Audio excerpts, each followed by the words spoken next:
Hi guys, welcome back to my channel, Edmund Mindaros, and for today's quick tutorial, and I'm going to show you guys on how to enable or disable the Google Meets icon and features in your Gmail account.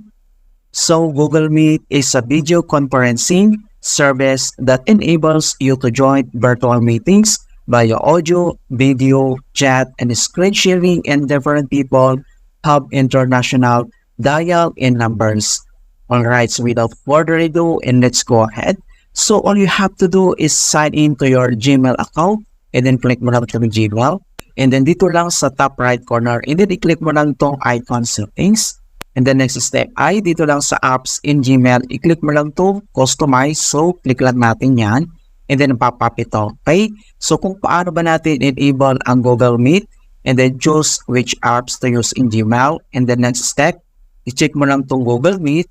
And then click mo lang tong done.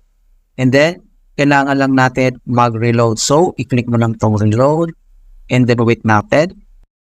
So after reload, dito lang sa left side ay makikita mo kaagad dito yung meet icon, ito siya. So kapag click mo yan, and then you can start now yung new meeting, join with the code or other option settings dito. Kung paano mo naman itong i-disable, so same procedure, click mo lang tong icon settings. And then click mo lang tong customize. And then dito sa choose which apps to use in Gmail. So uncheck mo lang tong Google Meet. And then click mo lang tong done. And then kailangan mo lang mag-reload.